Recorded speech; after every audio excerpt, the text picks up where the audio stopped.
Have you ever been stuck in a journaling slump that you just can't seem to get out of, where writing doesn't seem fun or comforting or like something that you even want to do anymore?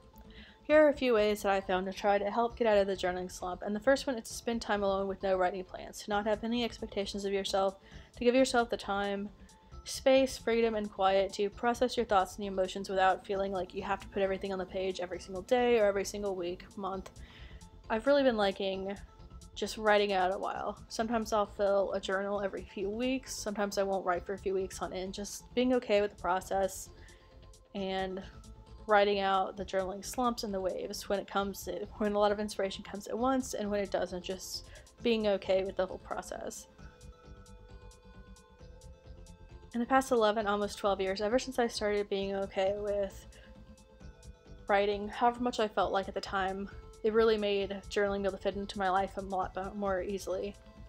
I also remind myself why I started. Are you into journaling because you want to document your life, or is it a tool to be able to process your thoughts and your emotions and to be able to be your own friend?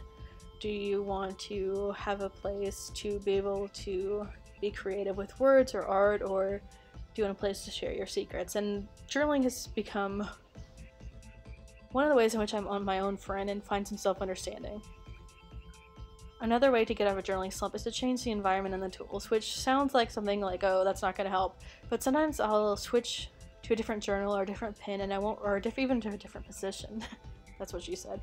But I'll switch to a different position or try a different tool, and I'll realize how that previous position, the previous tool, actually was uncomfortable and hindering my desire to write in the first place. So just trying out a different pen. If you write at a desk, try writing on the couch or vice versa. Trying a different journal. Some journal papers bother me and I don't realize until after I use that journal. So just switching up the things that you do can really make a big difference, and it also is a different tool to try. It adds some fun and variety to it. Maybe try out journaling digitally, or if you usually write, to try adding in just some casual sketches every now and then, or just switching up your process can really help.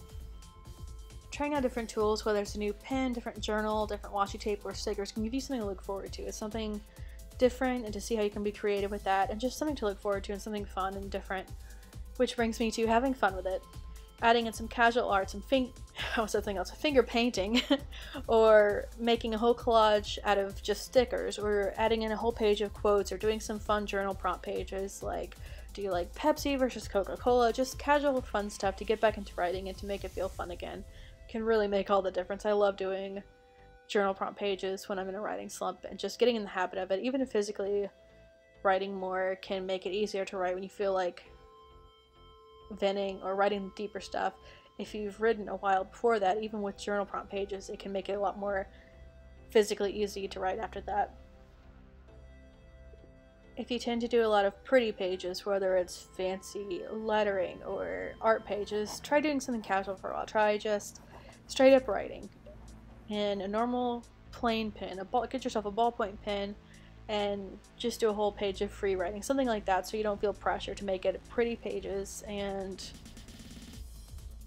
I would also step back from looking at Pinterest and Tumblr and all that kind of artsy stuff for a while if you're in a journaling slump, just to try to make it fun again without feeling pressured to make your pages look like that.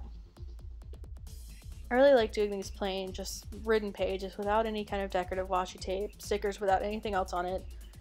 It's quicker and you don't have to take out all the supplies, so if you're really drained on energy, just straight up writing can really be a helpful thing to try every now and then. I also would say to try to burn the notion of I need to write daily or weekly, or I need to practice my lettering or my pages or whatever it is. It doesn't matter if you write daily or weekly or monthly or whatever else, as long as you write enough that journaling still feels like a tool and a friend to you, then you're all good. Another thing that I really suggest doing is putting some time between writing and reading old journals. If you reread something from last week or from just a recent entry, it's a lot easier to be harsh towards that instead of looking back on something from a few years ago or a few decades ago, and you look back at that really distance past you and you're like, oh, I just want to, pat my younger self on the head. But if you read something from last week, it's a lot easier to judge yourself really harshly. So I'd put some time and space between your writing and your reading those old entries. Same with keeping some of your pages private for a while.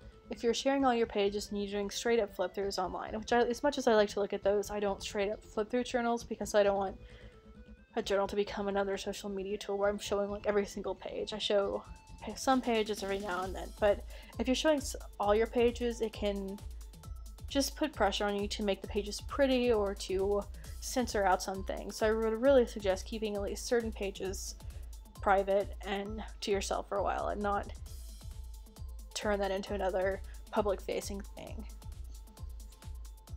I also would say try writing alone if you're having a hard time, because I've tried writing on trains and buses and in public places. It can be really hard to write about personal stuff in public, even if you're around strangers.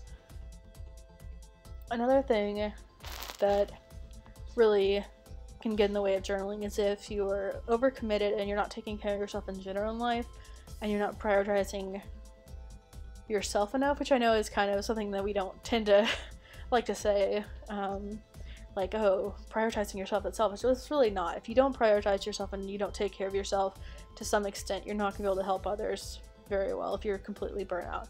So just saying no to different things, choosing what you really want to do in life and what matters to you versus doing everything that people in your life think you should do can really free up your time and your energy and be able to help you lead the life that you personally want to live. I've gotten a lot better at saying no to everything and everyone that I don't want to do in recent years, and I have a lot more time to do things I really deeply care about. I would also say embracing the waves and the slumps has really made me feel like less of a failure at writing. If you think like, oh yeah, I'm not writing right now, so I must suck at it, or it must not be something I'm good at, or I'm like, you insert guilty adjective here. It's really okay not to write for a while. It's part of the process. You're human. Sometimes you need time and space to let the emotions or the thoughts kind of work themselves out in you before you can put them to words. And yeah, those are my tips. Thanks for watching. Let me know what helps you through writing slumps below, and I hope you enjoyed this. I know it's kind of choppy, but I'm out of practice with videos, and I really hope this is helpful to someone in some way. Anyway, thanks for watching. Have a good night. Bye.